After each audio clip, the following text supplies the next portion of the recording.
You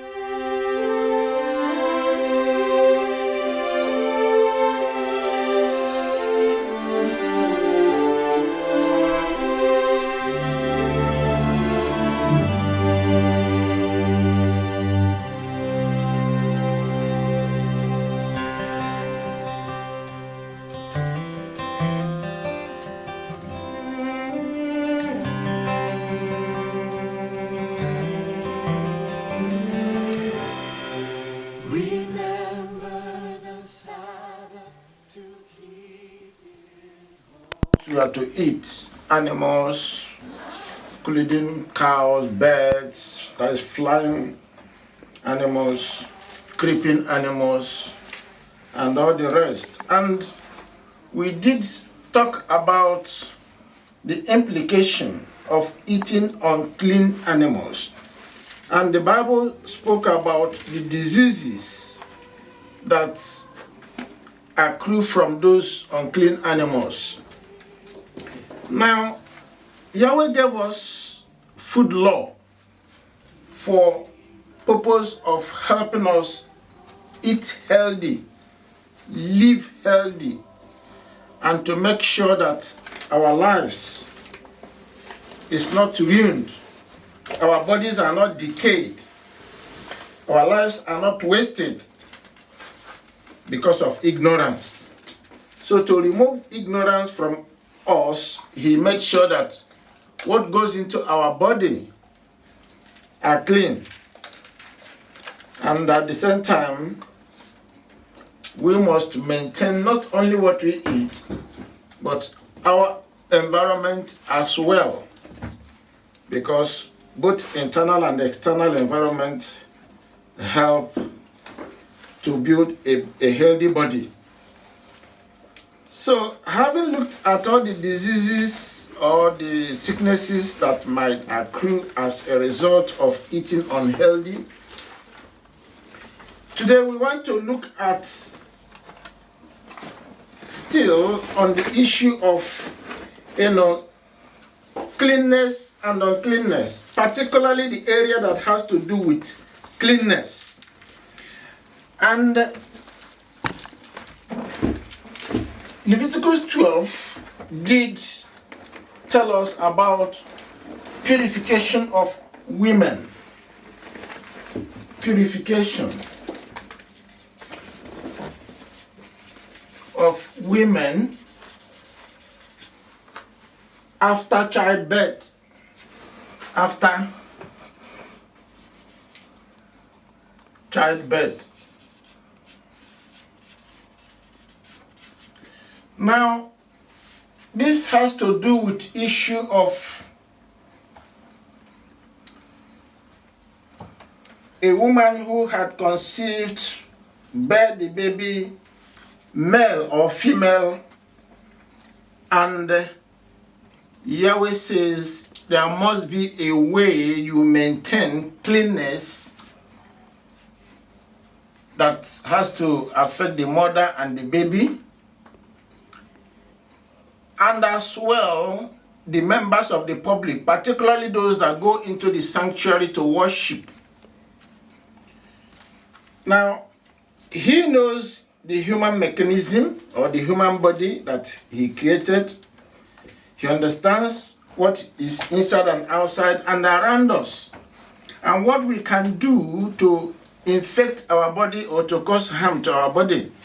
So Yahweh was very careful about women when they give birth, how they must comport themselves, keep themselves clean, pure, and at the end make sure that they are healthy, the baby is healthy, they are not infected with any manner of sickness or disease or infirmity. Now let's read a bit of what we have in chapter 12, and from there we do a bit of analysis of what was recommended or said.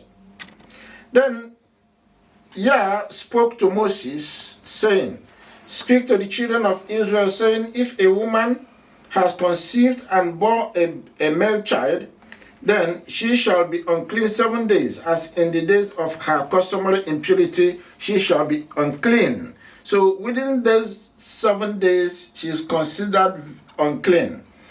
Now verse 3. And on the 8th day, the flesh of his foreskin shall be circumcised. That is the born baby, which is male here. Sorry? A male child. Yes, a male, yeah, that's what I'm saying. A male baby, a male child baby. The male shall be circumcised. Circumcision after 8 days. After 8 days. So that is going back to Genesis chapter 17 verse 10, where Yahweh and Abraham agreed on a covenant that there should be circumcision. So here we are looking at the Torah in Leviticus, where Yahweh spelled it out and what a woman should do as soon as she gives birth to a child. Here, firstly, he mentioned about the male child. Now, the woman will be considered to be in unclean state for the first 7 days. On the 80th day, the woman is allowed to bring the baby out for circumcision. Must be baby boy, not baby girl in this sense. Now let's continue. She shall, I'm reading verse 4 now.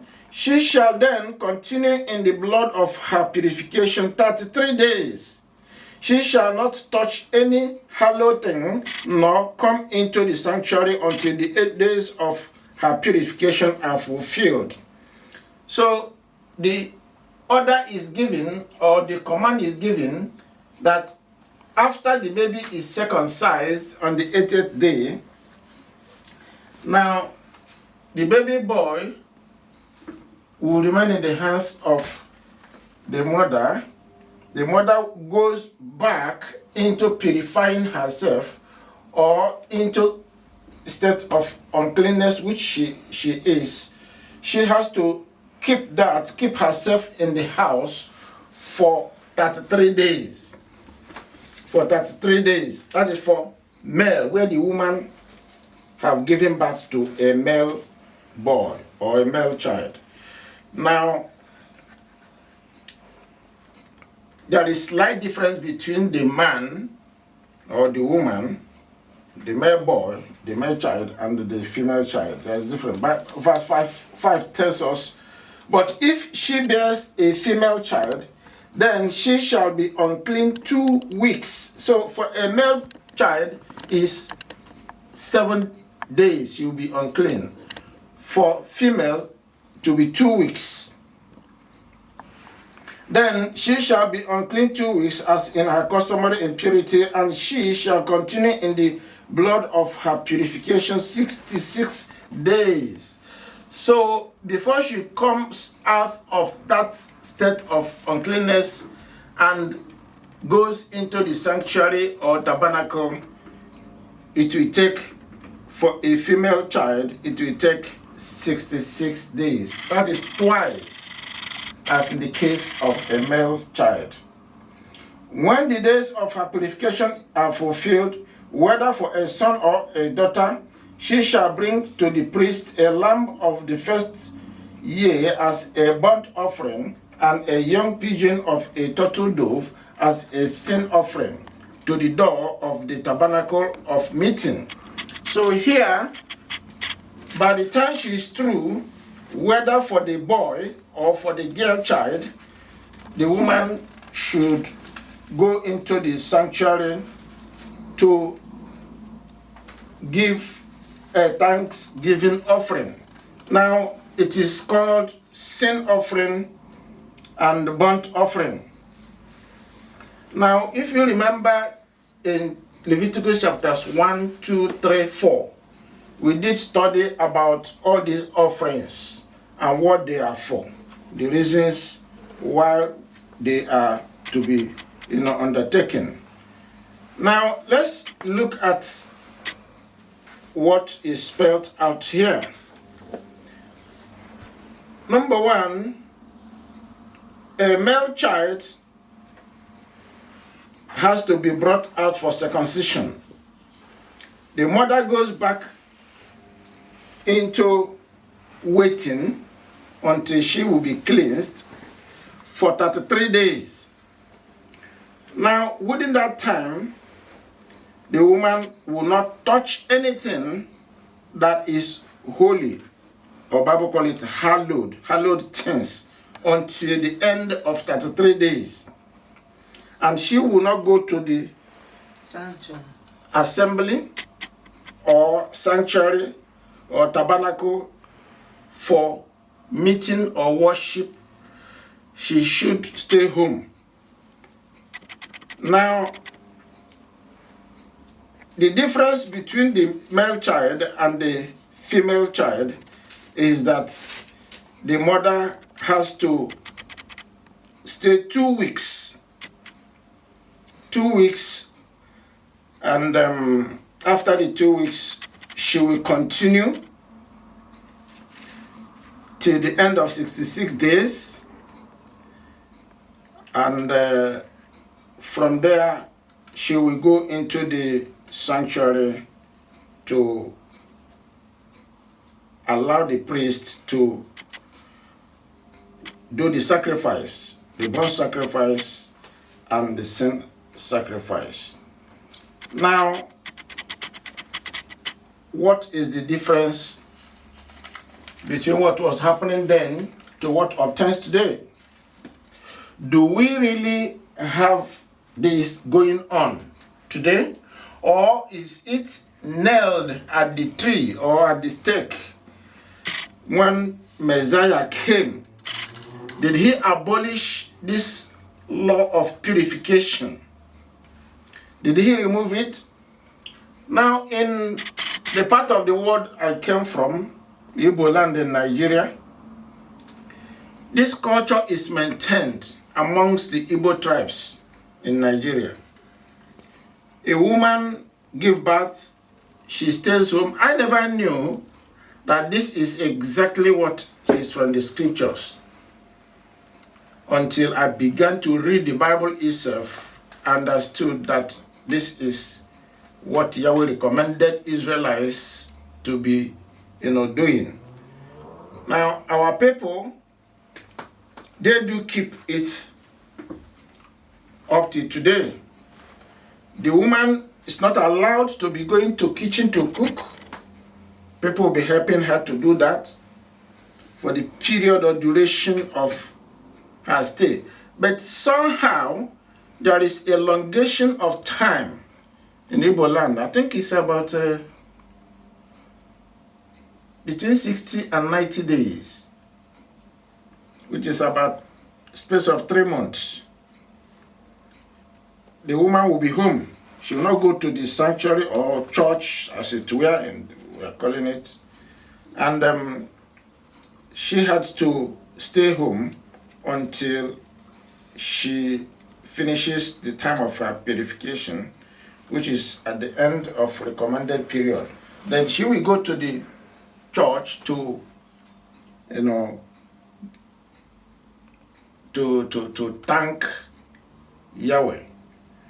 Now, she will go with, maybe if she can afford goat, lamb as it were, or fowl, hen.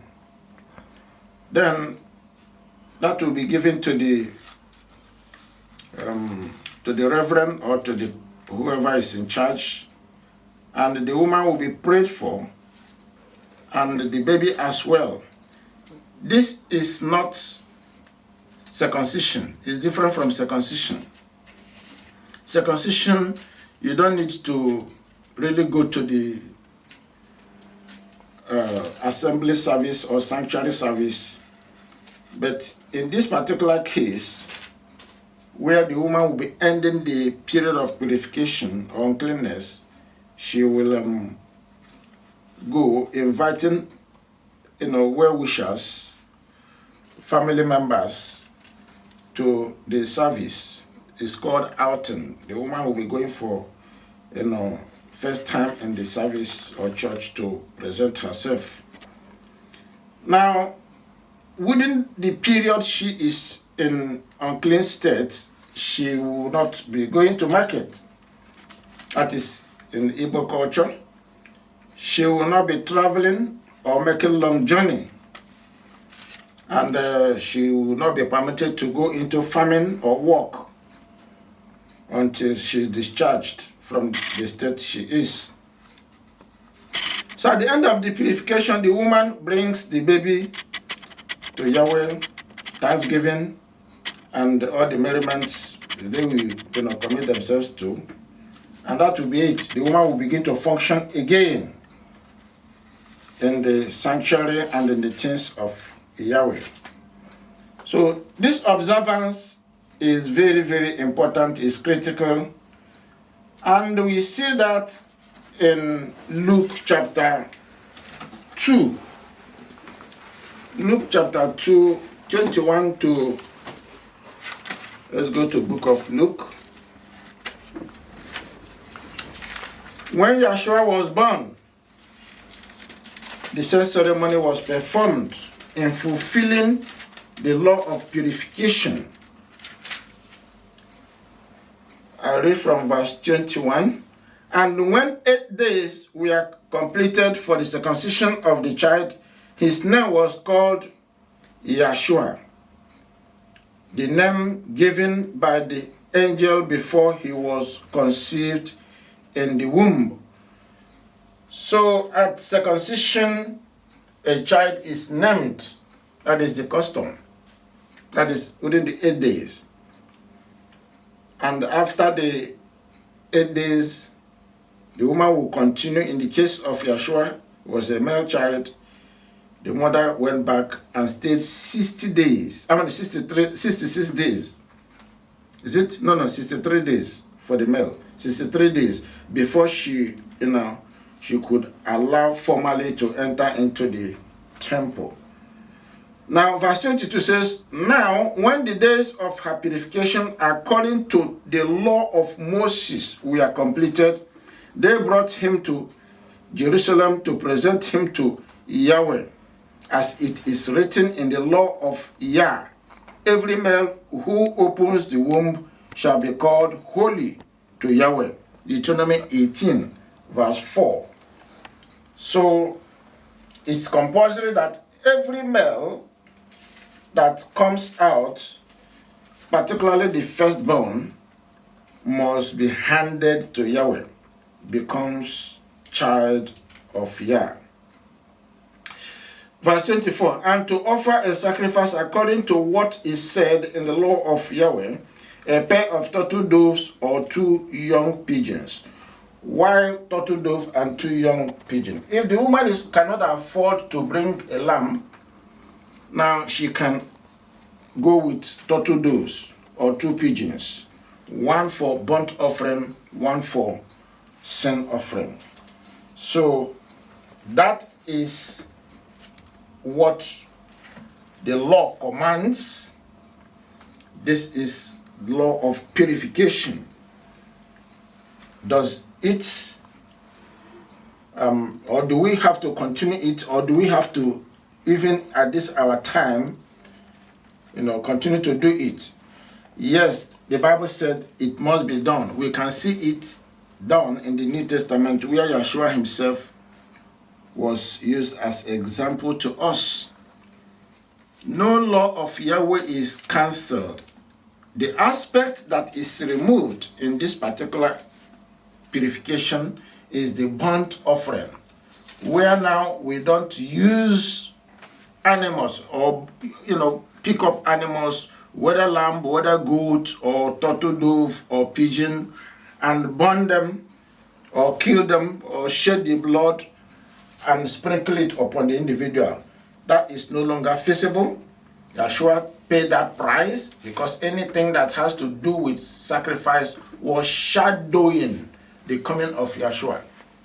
So that when he comes, he will, pay that price. He will go to the stake, shed his blood, and whosoever now will believe in him, his sins will be blotted out. His sins will be removed. Now is believing in him and continue to follow his instruction. To continue to follow the instruction of Yahweh. There is no gainsaying that you have to believe in Yahshua and abandon his word, abandon his instruction, or abandon what the law says you must be doing. It's not possible. Unfortunately, amongst the Christendom, that is what we hear. That for you to gain righteousness or to be counted righteous in the eyes of Yahweh, you don't need to do anything. All you need to do is to believe. We have often heard that you can't believe and you said you love him, you obey him when you are not doing what he commands you to do. Yahshua himself asked the query, how do you call me master, master, yet you do not do what I ask you to do? Or you do not do the will of the Father. When he was teaching in the temple during the Feast of Tabernacle, they were wondering how he learned so much. And he said, only if you know or understand the will of the Father. So they didn't know the will of the Father. Yahshua was coming from the will of the Father. He was observing and making sure that he maintained the will of the Father. He was doing all those things that Father commanded him, doing all those things that would please the Father.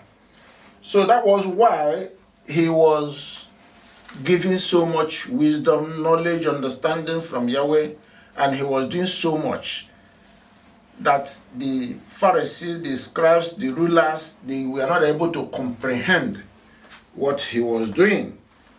And that's why they came up with that question. Where did he learn? Who gave him knowledge? Where did he study? Which university did he go? Unfortunately, they didn't know that they must be doing the will of the Father. So, not doing the will of the Father, which is doing what he commands us to do, and somebody says he just believe in him.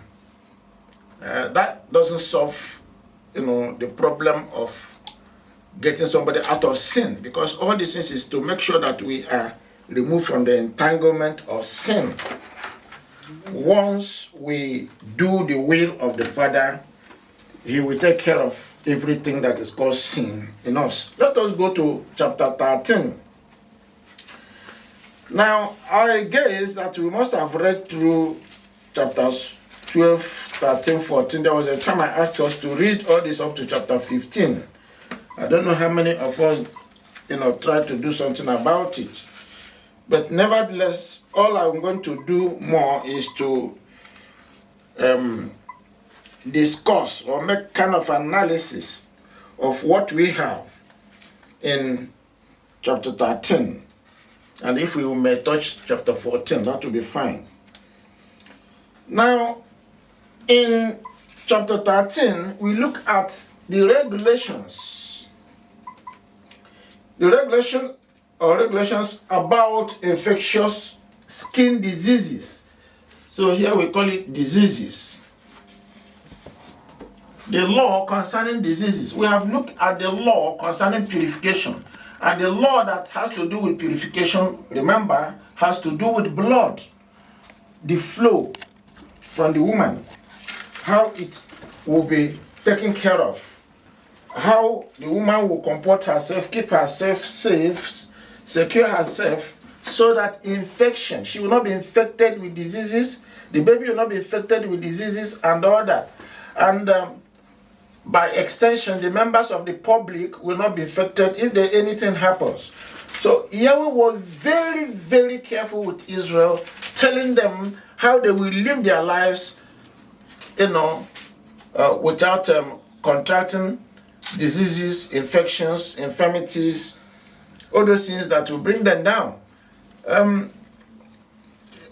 About our health, as Yahweh was leading Israel, he made sure that his people understands what life is all about, how to care for the life, how to maintain life, how to live a dignified life, and all that is from his word.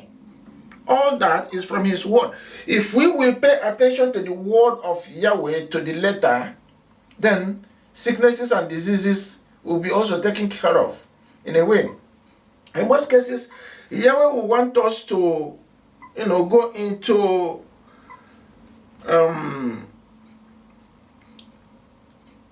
healing ourselves, particularly when Yahshua came. He taught us how we will go about healing ourselves. You see that in Old Testament, it wasn't so much pronounced or given to the priests. The priests were not into healing people. They were not into, but they were, Yahweh prescribed the way they could overcome ailments or sicknesses if they should follow his word, his instruction. The same thing applies in this new covenant age. We must pay attention to the word of Yahweh as well as follow the instruction. In fact, so everything is all about the instruction given. Follow the instruction that Yahshua left with us in order for us to get healed. Here we look at diseases generally. Now, if you look at chapter 13, you would think it's only talking about leprosy. It's beyond leprosy. Leprosy. This is beyond talking about leprosy. This chapter deals with infectious or communicable diseases generally.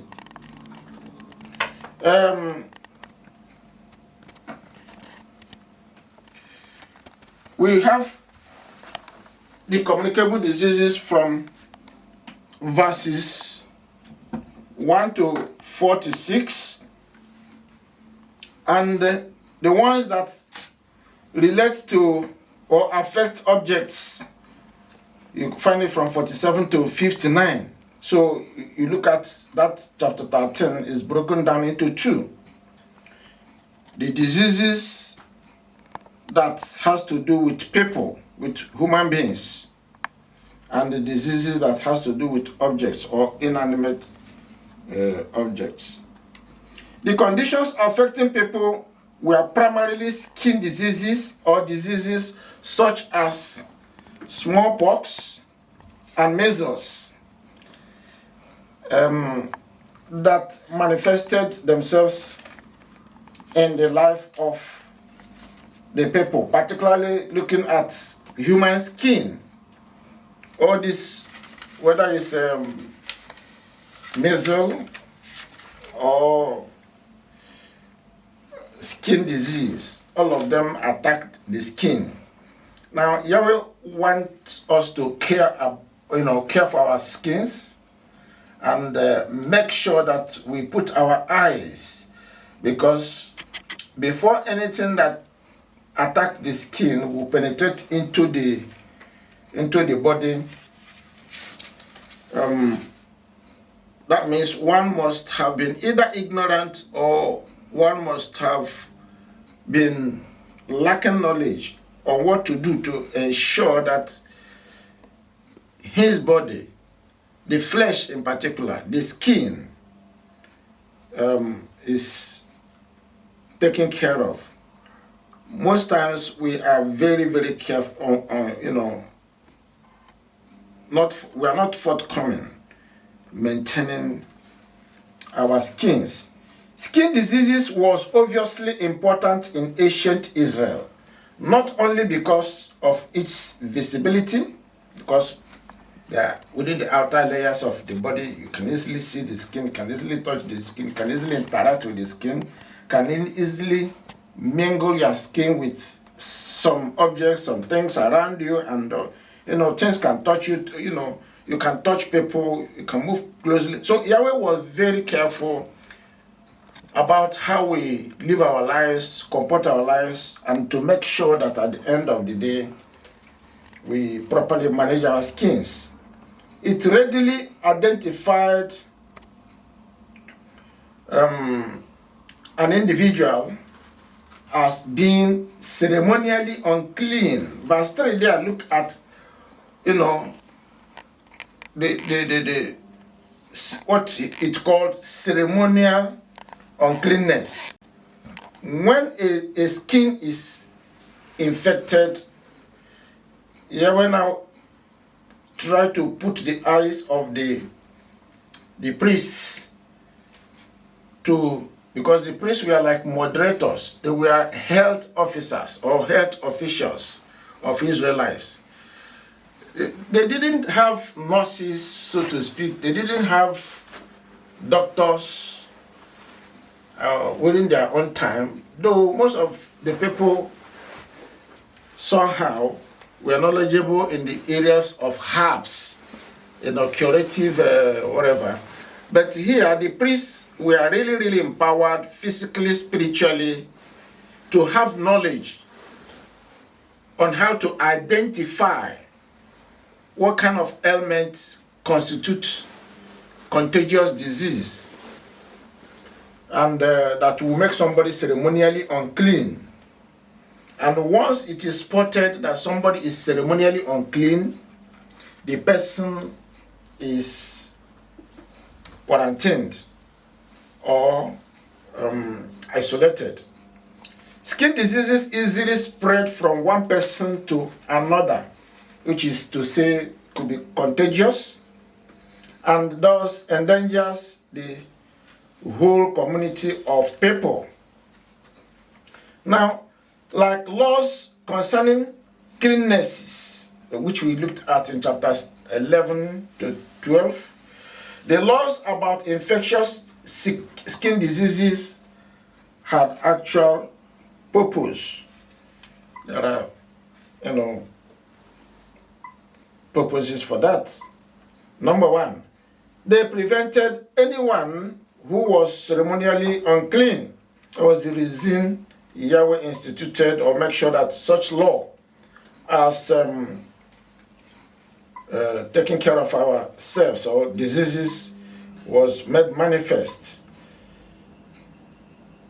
Is somebody ceremonially unclean? If the person is left in the midst of others, what will be the outcome? Yahweh was very careful to make sure he gave them laws that will help Israelites live safely. Even when somebody amongst them has problem, or certain people amongst them have problem, they should know what to do. So such people will not enter tabernacle or sanctuary area, because if they do, they will defile the holy place. Number two, they served as public health measures to prevent the spread of diseases. The priests then were kept busy. They not only had to teach the law and conduct the tabernacle services, but they also had to serve as public health officials for the community. Now, verses 3 to 46 discusses leprosy, which include other skin diseases or other skin conditions. They clearly include contagious diseases such as smallpox, leprosy, eczema, and fungal infections, etc., etc. They also include non-contagious diseases such as paralysis, leukemia, burns, and boils. Burns and boils were carefully looked at. Like today, you have, in the medical world, when somebody is bleeding, there must be some steps to be taken so that excess loss of blood will not cause to life, will not cause death. And as well, infection or the surface of the wound will not be contaminated. So in the days of Israelites, such steps were taken. And the priest was the overseer to ensure that when people are hot, in fact, they are alerted and they have to do, well, not diagnosis as such, but step by step, they were given what they should do to make sure that the individual will be safe and the community will be safe. Now let's look at a bit of this in form of their duties they were doing. The priests. The priest was not, or a priest was not to diagnose, but to determine whether the condition was contagious or communicable. That was the priority in terms of making sure that they take care of the health of the people. If it was communicable disease, the priest would label the person unceremonially unclean, and the person had to live outside the camp. Verse 46 there. Can you read me that verse 46? Verse 46.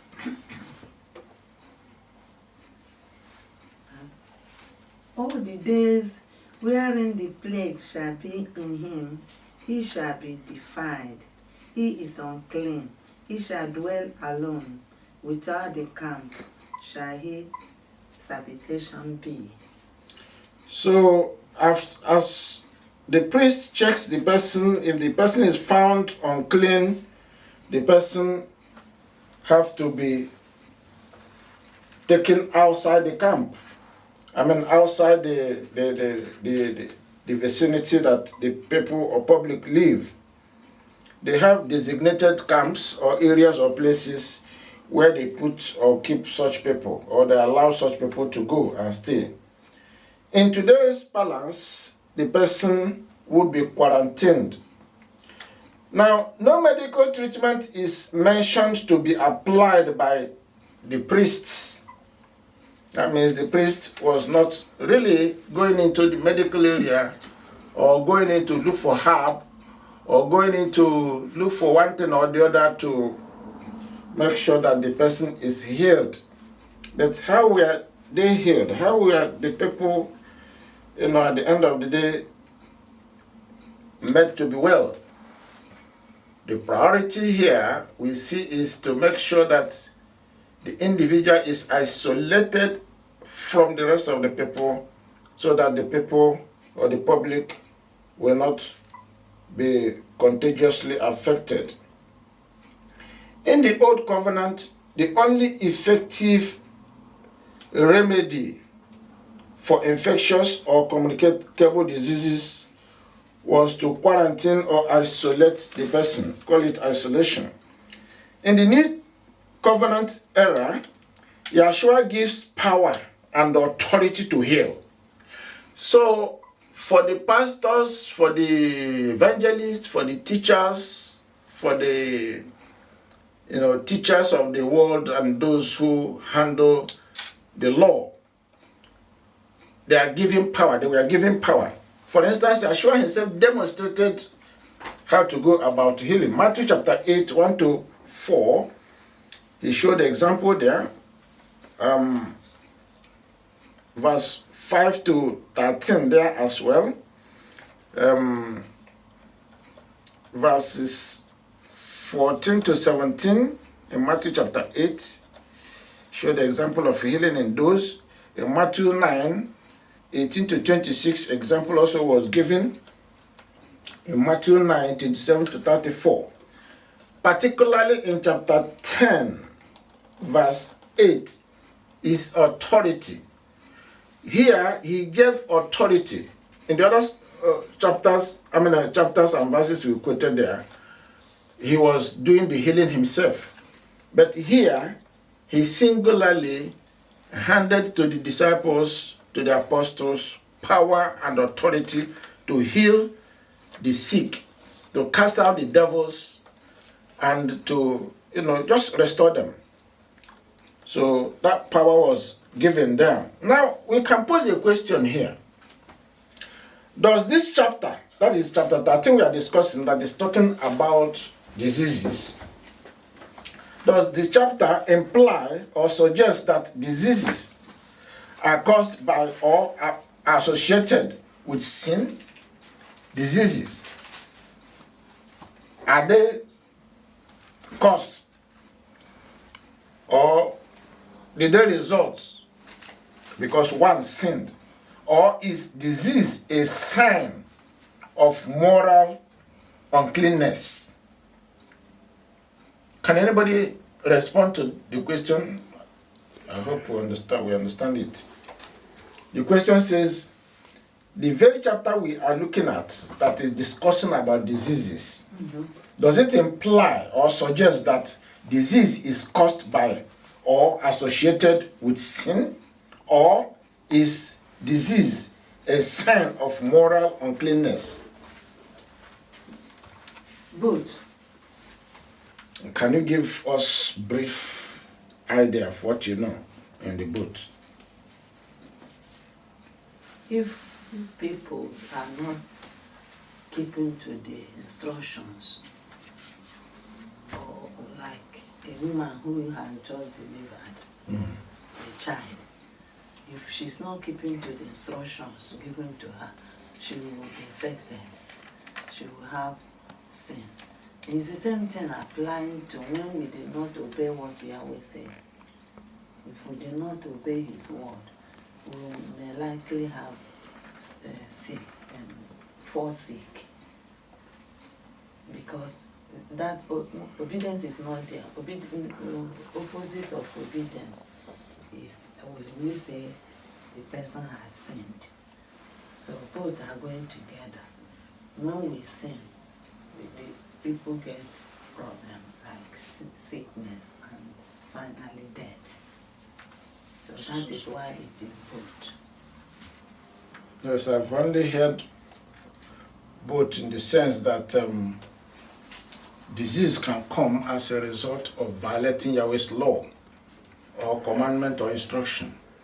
Now, what of no? Would you say that in no, disease is not as a result of that one sinned, or disease at times may not come because one has sinned? Now, that is okay, that is fine. It is, both in the sense, in John chapter 9, 1 to 3, example was shown there. The disciples asked the YAHSHUA himself, say, this fellow, what is the problem? Because every average Hebrew man or woman believes that sickness is caused by sin. It's a result of sin. But in this case, the fellow was blind even from the childhood, from the womb even. Now came out born a blind fellow. And the disciples were asking Yahshua, in this case, what has happened? Is it as a result of the child's sin? This child came from the womb. When did he sin? Right. So here, Yahshua said, no, it's not as a result of sin. But the child may, or somebody may be born, and the person come out with sickness or with infirmity, having that kind of sickness as a result of sin. Sin of the fathers. In this time around, in this age, doctors want to trace whether the person is a hereditary, whether it is something that the fellow inherited from the parents or from the family. Now, not in the sense that not all sins, all sicknesses or diseases are caused by sin, or it's as a result of sin. In the case of some people are born, and Yahweh will allow such circumstances, sicknesses, disease, infirmities, or whatever, to attack them, to affect them, and all that. we are told in the scriptures that in such situation, or most of those situations, Yahweh want to, single-handedly intervene for his glory, for him to take glory. Some people come into this world, they do all manner of things, commit all manner of crime. Perhaps that's the area of their life. They were not born to be seed, good seed. They were not born to enter into the kingdom. Apostle Paul did tell us that some people are born to be wood, to be fuel. Some are born to be, like as fuel born. Some are born in this world at the end of the day to do the work of Satan. So some people exist for certain reasons.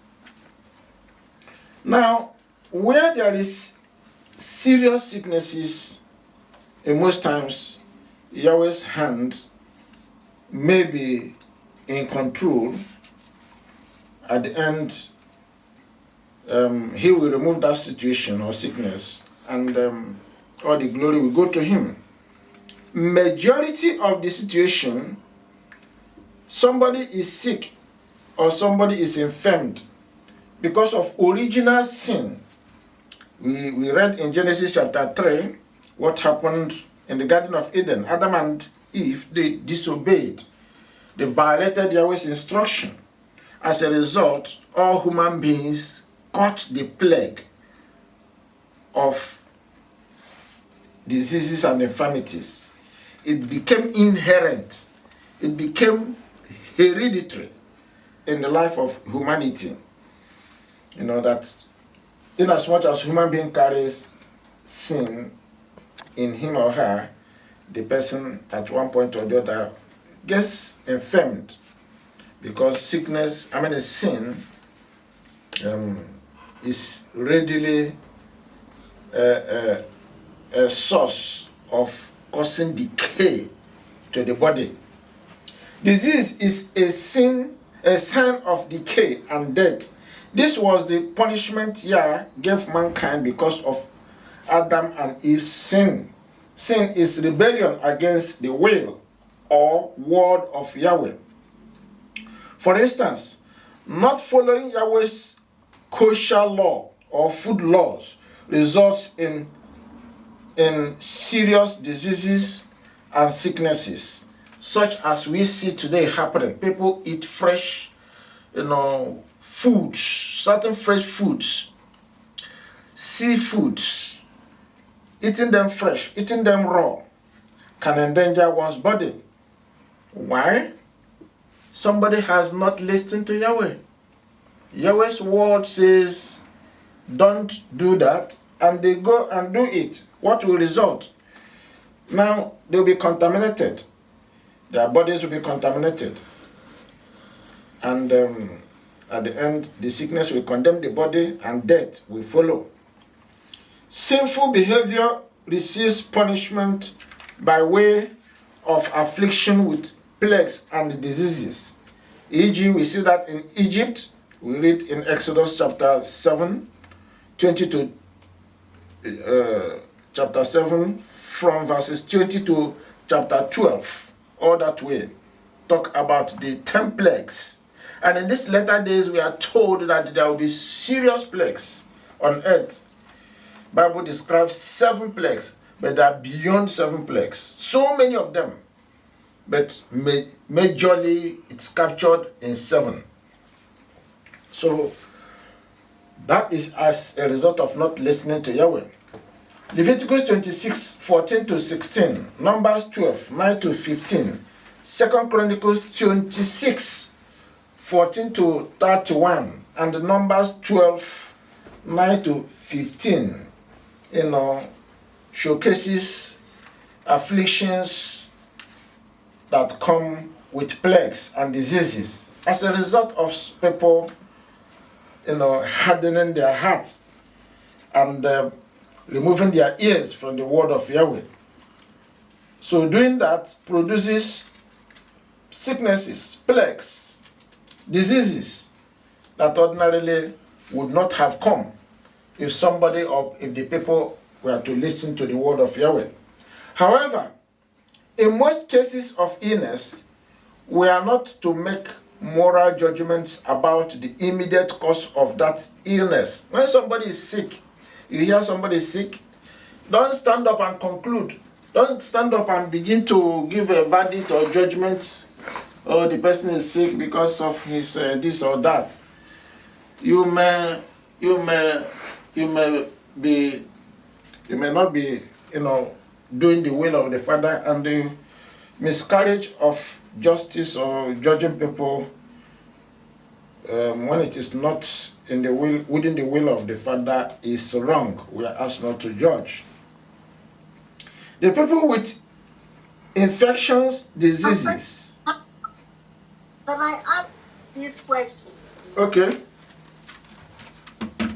So in the case of Job, can I say that some of these things also come as a test? Test your faith or what? You are just trying to find out. Because in case of Job, where he was also afflicted with all this sickness and all that, so and Yahweh allows the devil to do everything, whatever, but just not to take his life. So in that case, it's just a test. So does that also imply that sometimes diseases and other things also come as a form of a test? Just one. Yes. At times we are under a test. You are correct. Good, you pointed that out. At times Yahweh want to try you. How do you trust? You see, it's all about Yahweh. Trusting Him. Following His instruction.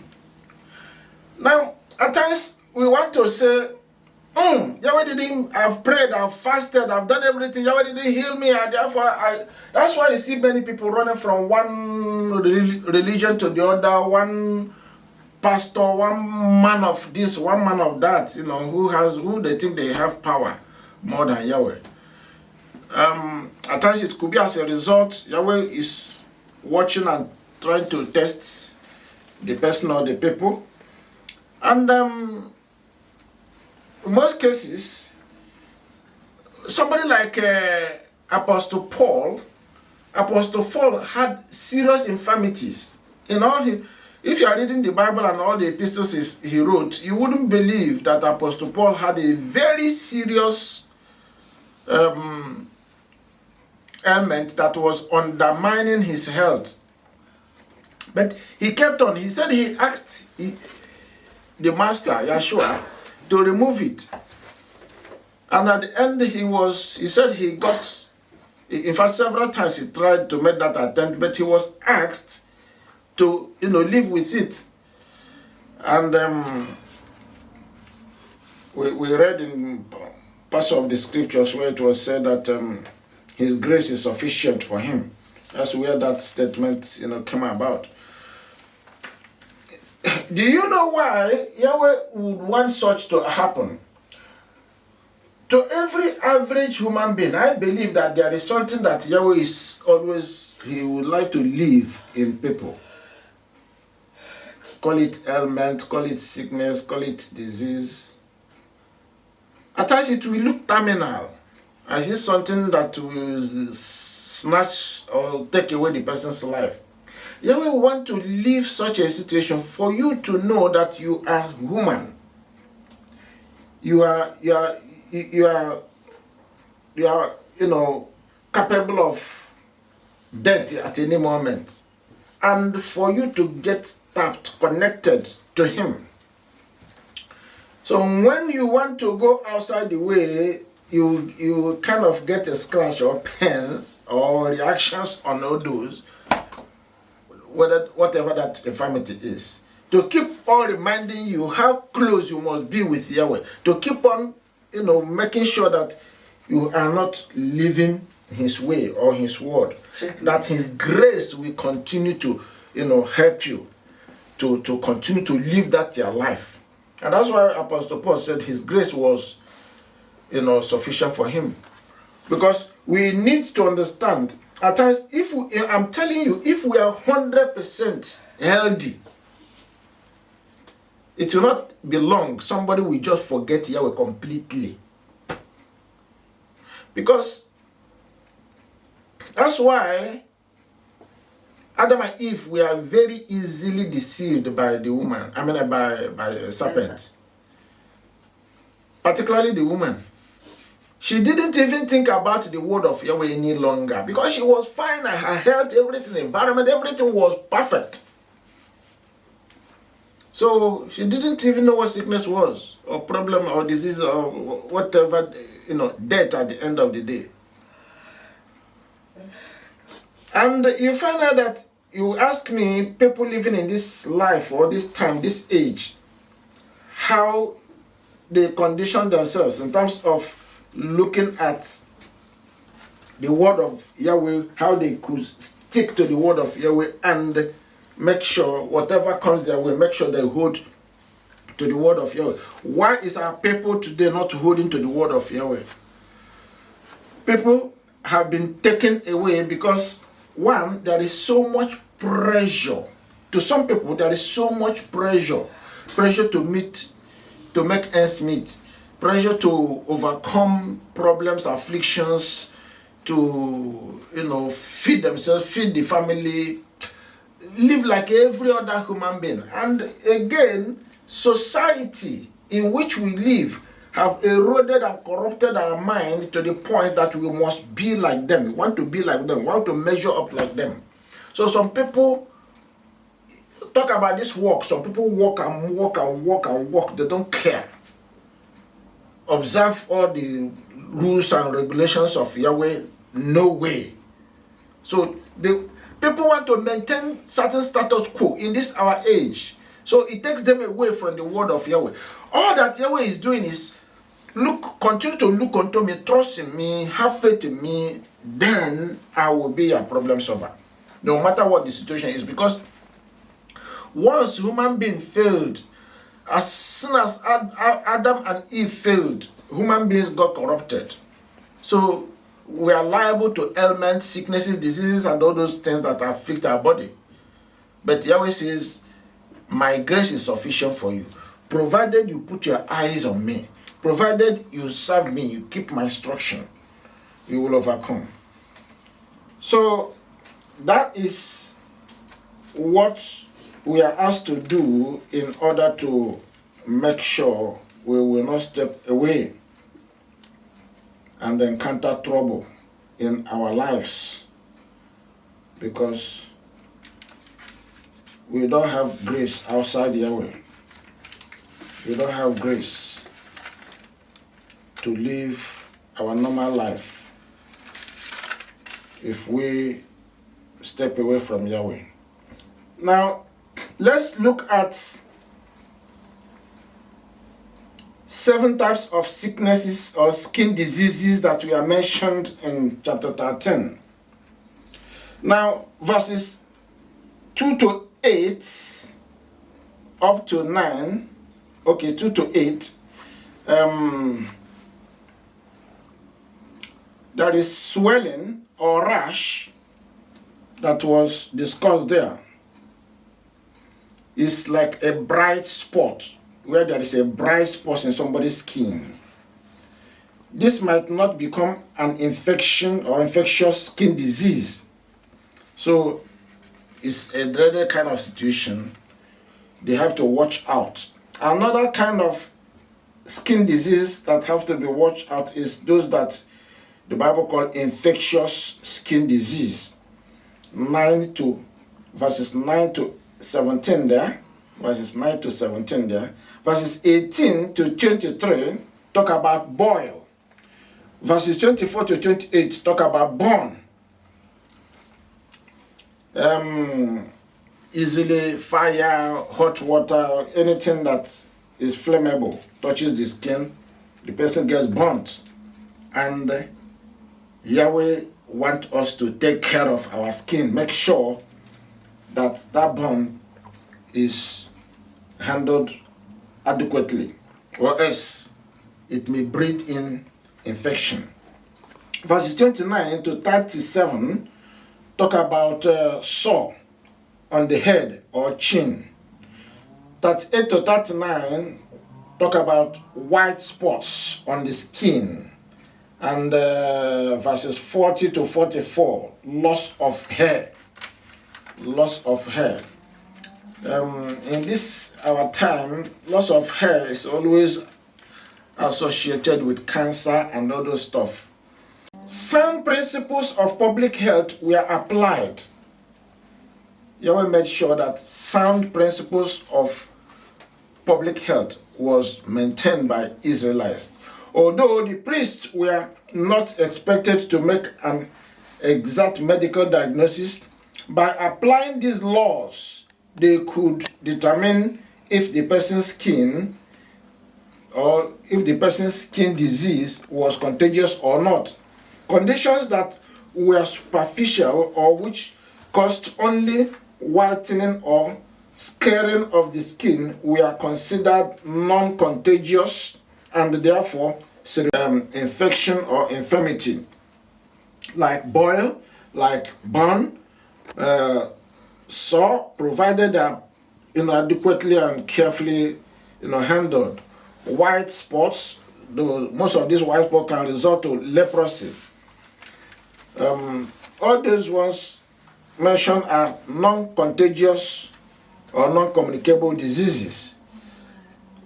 But the ones that bore into the skin, penetrate and break right in could be dangerous, and they are considered contagious. Now, verses 45 to 46 are categorized as contagious. If the priests conclude that a person had an infection or they are contagious, that person would have to live alone outside the camp. The camp consisted of all the tents in which the children of Israel lived.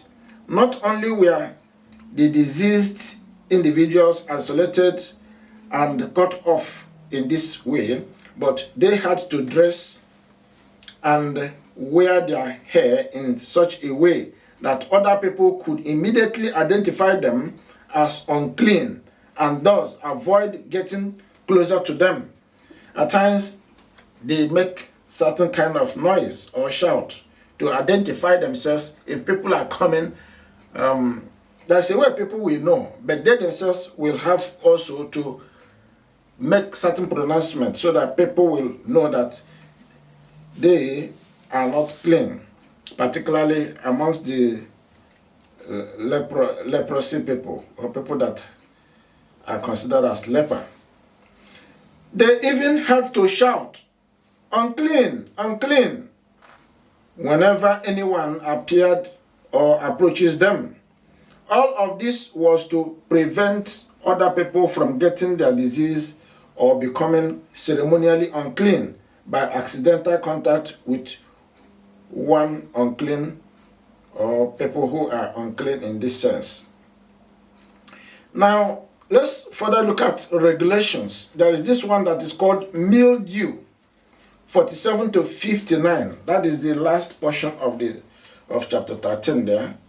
Call it mildew. And this mildew called naga.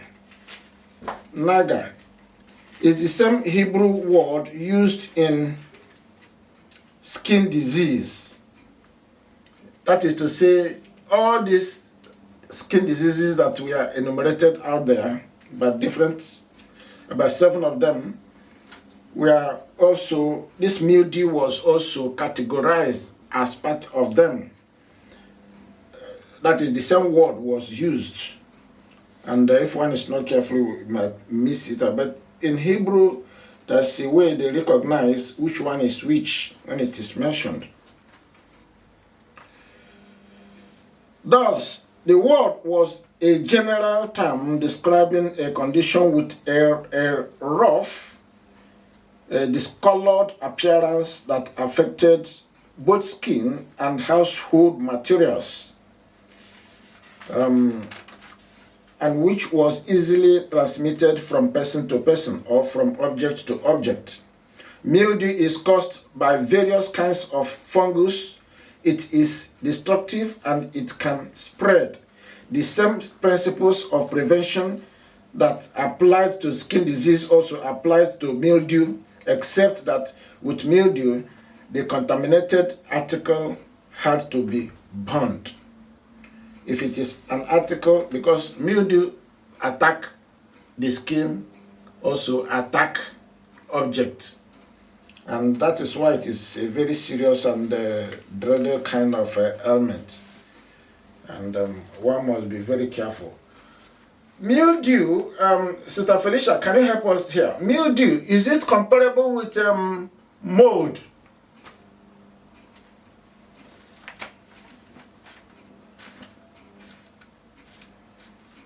Are you there? I am, but that's what I was also asking, because I wasn't very sure what it is. It's a they say it's like fungus. Yes, it's a form of fungus, yes. Yeah. I think it's something that is very close or look like it. Yeah. Yeah, because since it's talking about something that will affect objects, maybe in the building you see all these molds and all that.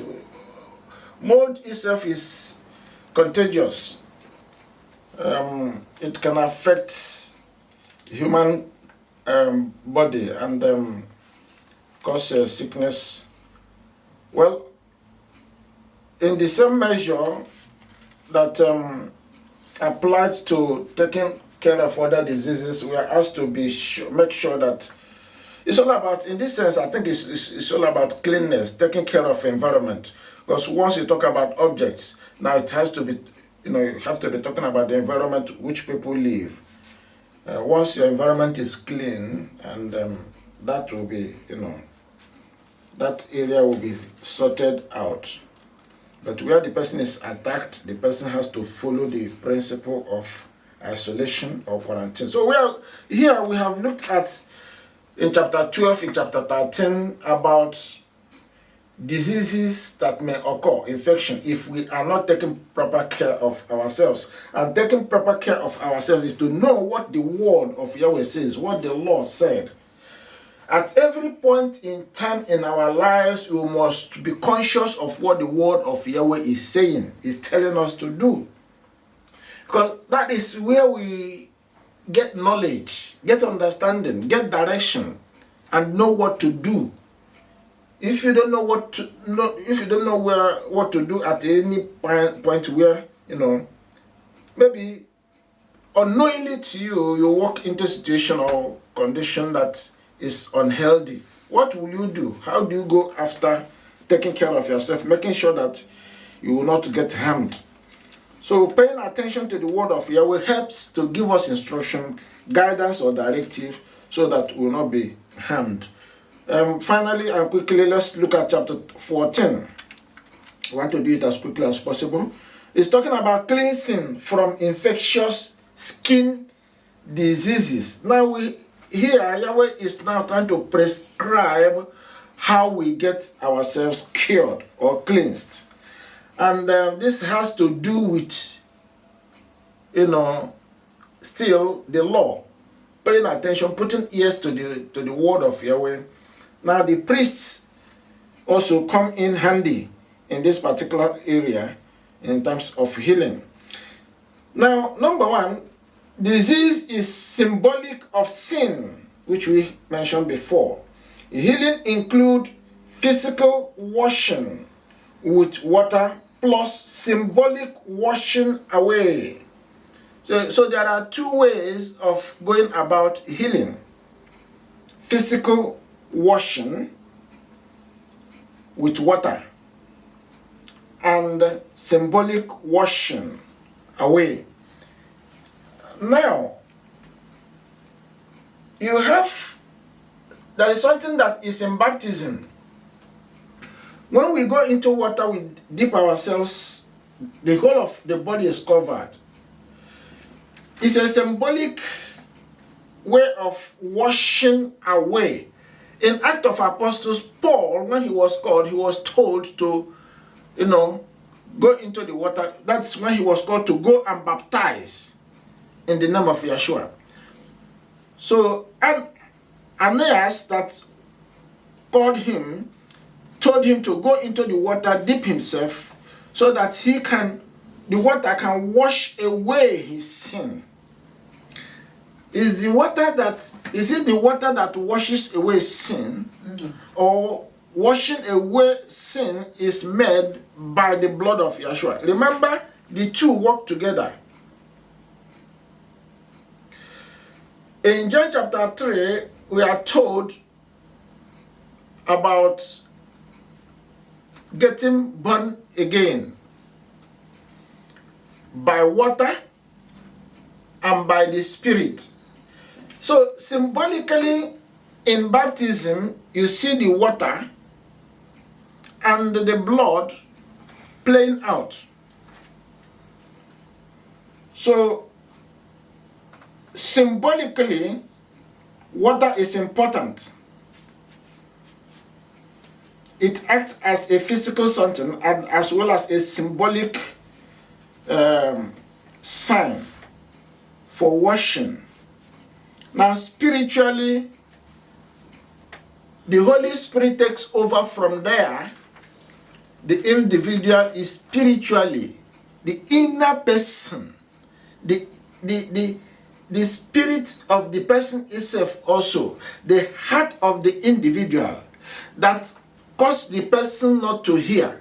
When he hears the word, he throws it away, or he casts it, or he wouldn't be interested. So the aspect of the Spirit now takes over from there, from the water. After the person comes out from the water, the Spirit takes over from there. And that's why that the Bible says that by his life and his blood, we are redeemed, we are saved. So here it also relates to healing. In the time of the children of Israel, Yahweh will command them, go into the water. Look at, who was that? Naaman. Naaman was asked to go into the water of Samaria and do what? Dip himself. Is it Samaria? Where was that? Now, okay.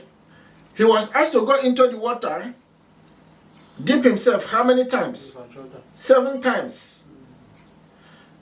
Now, that showed us something. Water plays a key role in our lives.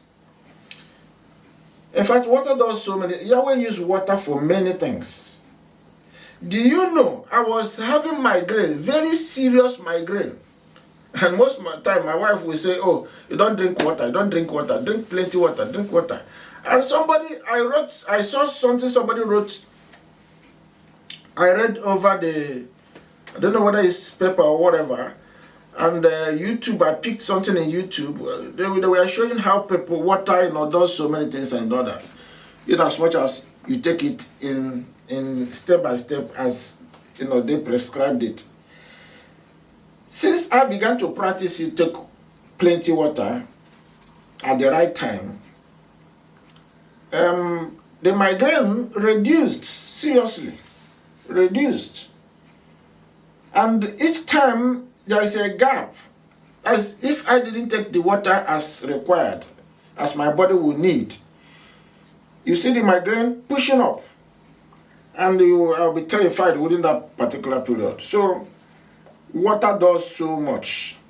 So here, one of the symbolism is water for their healing. And symbolic washing away of pollution of sin. Now this is done with blood sacrifice. This symbolic washing away is in the area of sacrifice. Don't forget, 2 ways they were doing their healing. They are combined, they work together.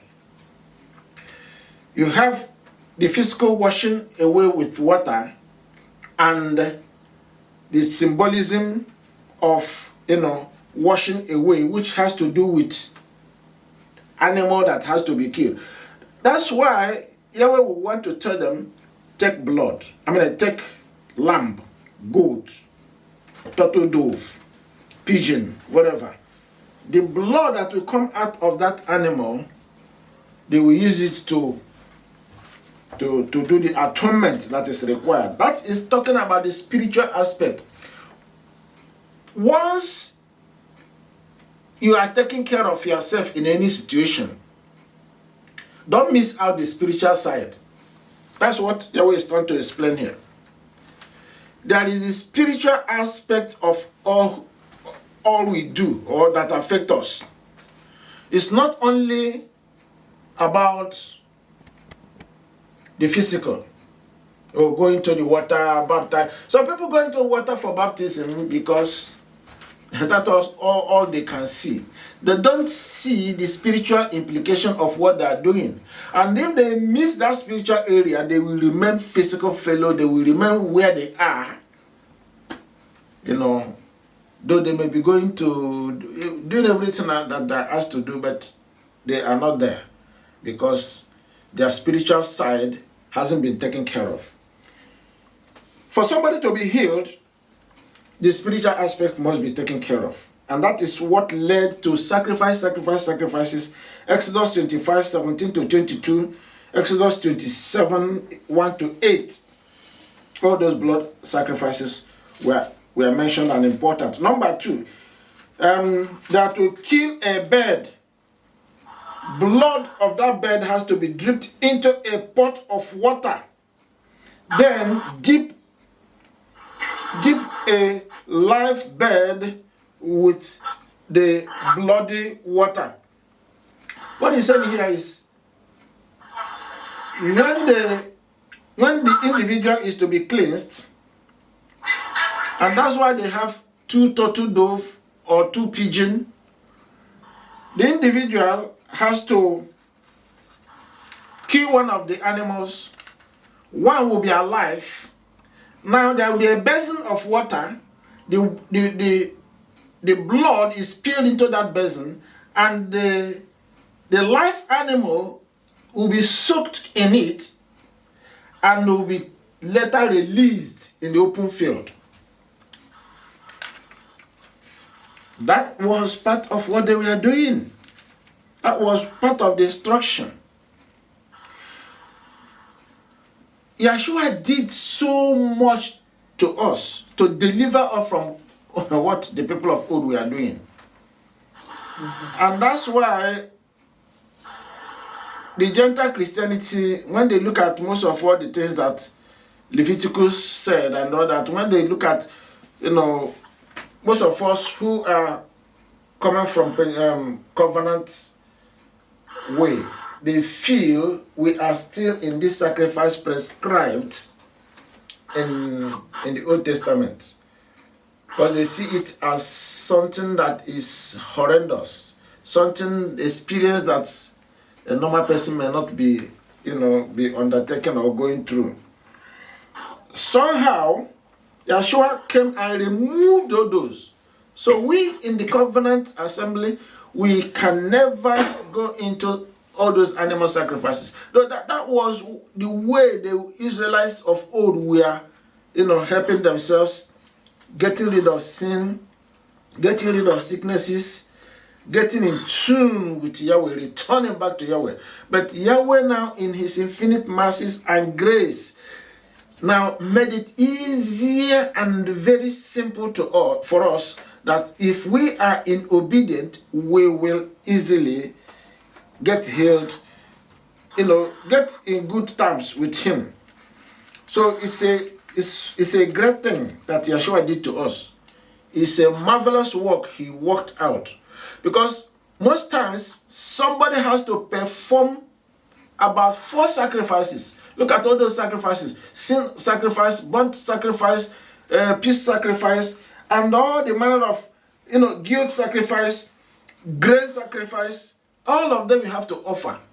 When somebody gets into acute sickness, for instance, leprosy, if somebody encounters leprosy, somebody has to go through all those 4 ceremonial purification or ritual.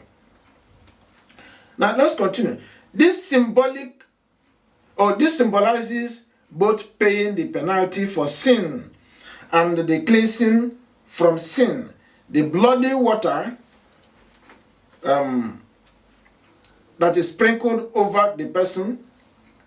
Now, remember, when the animal is killed, animal is dipped in the water, and that same water is sprinkled upon the head of the person or the individuals, so that they will be spiritually freed from their entanglement, from their problems.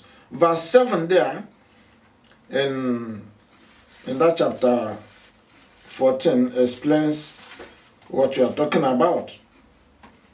Now, verses 8 to 9, on the 7th day after the sprinkling ritual, a further cleansing with water was required.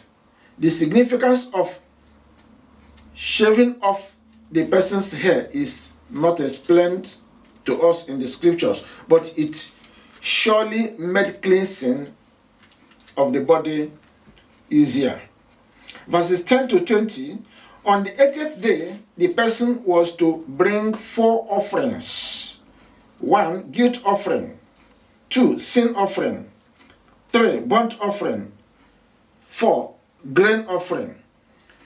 The guilt and sin offerings were not offered to atone for some particular sin that had caused the person to become diseased, but rather to atone for the ritual pollution associated with the disease. The first offering was the guilt offering, verse 12 there. The priest was to apply some of the blood and the oil of the offering to the person's right ear, thumb, and big toe, the same places where Aaron and his sons had been consecrated with blood. Exodus 29, 19 to 20. This signified completion cleansing and consecration of the whole body. After all, the offerings had been offered. Look at verses 19 to 20 there. Now the formerly diseased person was then completely cleansed and was accepted back into life of the community. So the person, after going all through these rituals, 4 types of rituals, and making sure that water, takes care of its course, and the blood takes care of its course, at the end of the day, the person will be pronounced cleansed or healed. In fact, healed and cleansed from whatever sin that brought that sickness. The person is removed from there. Now, in summary, the Jews or Yehudis, having taken the rigorous steps to go through the cleansing ritual, they believe that they possess righteousness, or that they have made themselves righteous. Remember, this is one of the problems that the Jewish people had. They were thinking, when we go through all these ritual prescriptions, at the end of the day, we come out, we are healed, we are pronounced cleansed. That becomes righteousness in a way, because it's like we have labored, we have worked hard for righteousness, for cleansing ourselves, we are whole. In Matthew chapter 5, verse 20, Yahshua warned the disciples, so they must be very careful not to go the way of these Pharisees and Sadducees, the priests and so on, which at the end of the day, after going through the sacrificial thing, they think they are okay. And when you look at Christianity tend to look at that and say, Yahshua is, by faith in Yahshua, you have righteousness. By faith in Yahshua, you have salvation, you get into heaven. But that is not exactly what Yahshua was telling them in Matthew 5, verse 20. Because he said to them, to the disciples, except your righteousness exceed the righteousness of Pharisees and Sadducees, you will in no wise enter into the kingdom. Now, the Pharisees stopped at the sacrifices, which was their work.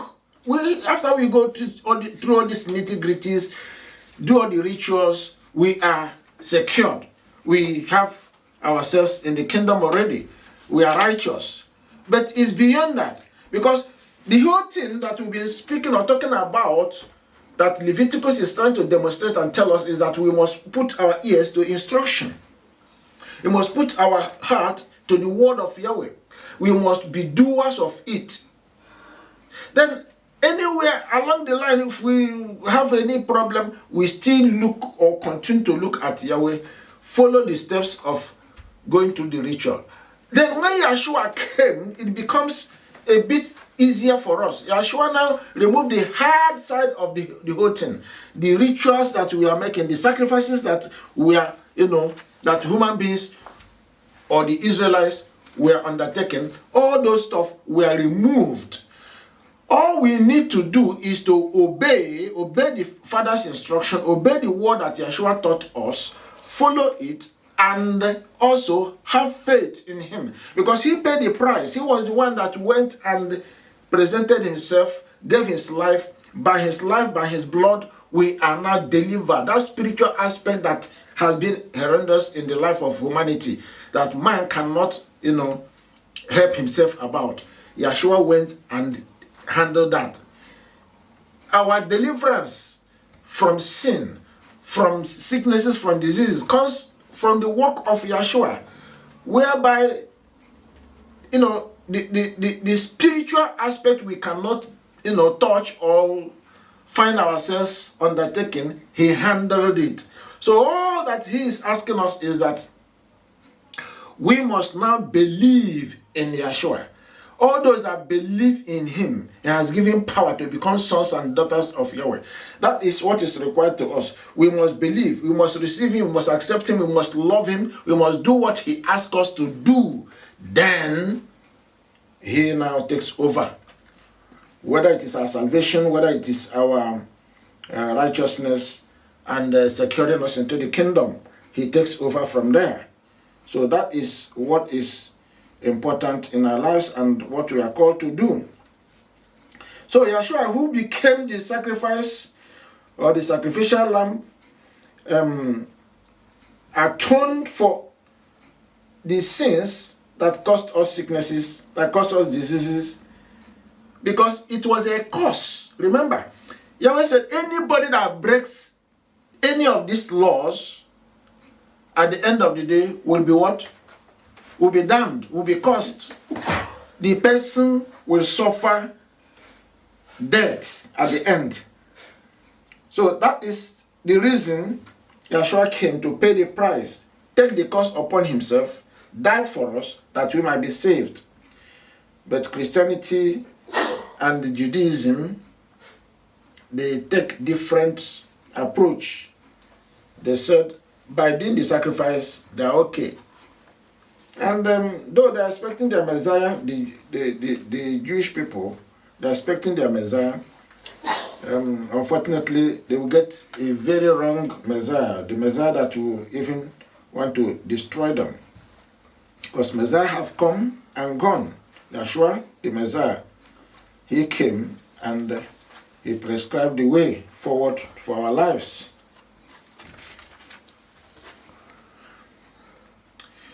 Now, Yahshua paid the price, gave us the grace that ushered in forgiveness, the grace that ushered in love, joy, peace, long-suffering, faith to continue to abide in him, in Yahweh, and to do anything that we must do. Faith that will help us to command even sickness to go. When he gave charge or authority and power to the disciples and the apostles, all that showed us is that they have been forgiven and they are now empowered by the Spirit that is in the grace. Because the grace that he left with us has spirit, enormous spirit. Even the very spirit of his, which is called the Holy Spirit. whereby we say fruits of the Spirit. When you say fruits of the Spirit, it's the grace, and there are different of the grace of the Spirit in them that does the work of spiritual things we do not see. So if somebody have not duly given himself to him, to Yahshua, the person will be in trouble. And you cannot give himself duly to Yahshua without living life of obedience. You must live life of obedience. Living life of obedience is doing the works, the good works of the Father. That is very, very important. We must understand it. Otherwise, somebody will be working in vain. Yahweh created a perfect world, but after Adam and Eve sinned, the world were subjected to frustration and placed in bondage to decay. Romans 8:20-21. The moral decay of humans is paralleled by the physical decay of creation as a whole. Yahweh desired wholeness, cleanness, and perfection in his creation. So through the old covenant laws, he made provision for the cleansing not only by humans, but all these provisions were temporary. Only at the end of history, that is human history, at the conclusions of the redemptive work of YAHSHUA MESSIAH, will a new creature be ushered in, a new heaven and a new earth, where there will be no sin on the earth again, no mildew and no decay, no death, because sicknesses will be gone. It is as a result of sickness or sicknesses that death occur. Death doesn't just grab somebody. It must come through sicknesses, and sickness now will report to Mr. Death, and Mr. Death now will take away the individual. Revelation 21, 1-4, and verse 27. So all we need to do, if you must live life and live it to the full, to the glory of Yahweh, because nobody has power or right to kill us if we keep on obeying the Father. If we keep on following his instructions. No human being with 2 legs, no human beings with 2 hands, no human beings with 2 eyes, no human beings called human has power over us. Yahweh has given us power over sicknesses, over diseases, over infirmities, over spiritual enemies, physical, spiritual, over demons, over evil spirits. In Matthew chapter 10 verse 8, he said, "Go ye into the world, preach this good news of the kingdom. Now, heal the sick, cast out devils." So we are empowered. By giving us that authority, we are empowered to do what? To handle whatever that will withstand us. Is it sickness? Is it infirmities? You can pray and get rid of sicknesses. You don't need to do any sacrifice. He has done the sacrifices. He has, all you need to do is to follow his instruction. Keep his instruction. Abide in his word. And that way, when you call on him, he will answer. Because he is our hope, and the only hope. He is our healer. He is our helper. And he says he will continue to help us. He sent his Holy Spirit, the Comforter, to continue to comfort us, to continue to help us until he returns. When he returns, all those that have been awaiting for his coming back, all of them will reign with him. Are we part of it? That is the call, that you must be part of this call, so that we reign with him, so that we'll be part of him when he returns. The world is going left, right. The world is going directions that they cannot arrest. They cannot contend what they are bringing to themselves. It's human beings that are bringing evil to themselves. It's not Yahweh. And the helper and the master executioner is Satan and all his demons and his spirits. So if we follow the instruction of Yahweh, we will tackle Satan physically, we will tackle Satan spiritually. We will tackle things of the world that cause us to derail physically, tackle it spiritually. We tackle sicknesses spiritually, we tackle sicknesses, physically, if we continue to follow his instruction. So all we are asked to do in Leviticus chapter 12, in fact from 11, we've been dealing with the issue of all these clean and unclean food laws, purification laws, diseases, and so on and so forth, and how to go about remedying issue of sicknesses and diseases. If we keep to the instruction, because that is the key, we'll be able, in fact, we'll excel and we'll be able to overcome the enemy. May that be our portion. May we not slack. May we not slumber. May we continue to follow his instruction, rest in his bosom, and continue to have confidence, faith in him, so that when he returns, we will not be found wanting. And as we live, awaiting his arrival, we will not stumble, and the enemies will not cut us off, even from the assignment he gave to us.